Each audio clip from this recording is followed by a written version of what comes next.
രാവിലെ എണീറ്റ് കണ്ണാടിയിൽ നോക്കിയപ്പോഴാണ് ഫേസ് നല്ല ടാൻ അടിച്ചിരിക്കുന്നത് മനസ്സിലായത്. അപ്പോഴാണ് ഞാൻ ഈ ആൽഫ് ഗുഡ്നസിൻ്റെ ലിക്വിറൈസ് വാങ്ങിയിട്ടുണ്ടായിരുന്ന കാര്യം ഓർത്തത്. അതെ, അതിമധുരം. ഈ അതിമധുരത്തിൻ്റെ പൊടിയിലേക്ക് കുറച്ച് അരിപ്പൊടിയും പിന്നെ കുറച്ച് തൈരും ഇട്ട് പാക്ക് ഇട്ട് കഴിഞ്ഞാൽ നല്ലൊരു റിസൾട്ട് കിട്ടും എന്നമ്മ പറഞ്ഞു. അപ്പോൾ ട്രൈ ചെയ്യാമെന്ന് വിചാരിച്ചു. അപ്പോൾ അതും കുറച്ച് റൈസ് പൗഡറും ആൻഡ് തൈരും എടുക്കുന്നുണ്ട്. റൈസ് പൗഡർ എന്തിനാണെന്ന് വെച്ചിട്ടുണ്ടെങ്കിൽ നമുക്കൊരു സ്ക്രബ് ഫീലും കൂടി കിട്ടും. കാരണം അതൊരു ഉണങ്ങി കഴിയുന്ന ടൈമിൽ നമ്മൾ സ്ക്രബ് ചെയ്ത് ഒന്ന് ഫേസ് വാഷ് ചെയ്ത് കഴിയുമ്പോൾ നല്ലൊരു റിസൾട്ട് കിട്ടും. നോർമലി ഇത് ഞങ്ങൾ യൂസ് ചെയ്തുകൊണ്ടിരുന്നത് എങ്ങനെയാണെന്ന് വെച്ചിട്ടുണ്ടെങ്കിൽ ഇതിൻ്റെ തടി വാങ്ങാൻ കിട്ടുമായിരുന്നു.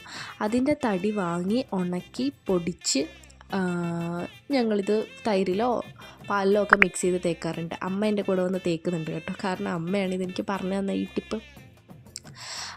ഇത് തേച്ച് ഞങ്ങൾക്ക് ആ ടൈമിൽ നല്ല റിസൾട്ട് ഉണ്ടായിരുന്നു. ഇപ്പോഴെങ്ങും അല്ല, കുറച്ച് നാൾ മുമ്പ് ഞങ്ങൾ കുറേ ആയുർവേദിക് പ്രൊഡക്ട്സ് യൂസ് ചെയ്യുന്നുണ്ടായിരുന്നു. അപ്പോൾ നല്ല റിസൾട്ട് വരുന്നുണ്ടായിരുന്നു. ഫേസിലൊക്കെ പിമ്പിൾസ് പോകാനായാലും എല്ലാത്തിനും നല്ല ഹെൽപ്ഫുള്ളാണ്.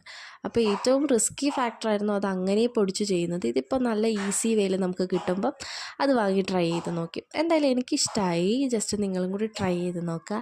അപ്പോൾ വീഡിയോ കാണുമ്പോൾ ഇഷ്ടപ്പെടുകയാണെങ്കിൽ പ്ലീസ് സബ്സ്ക്രൈബ് ചെയ്യൂ, ലൈക്ക് ചെയ്യൂ.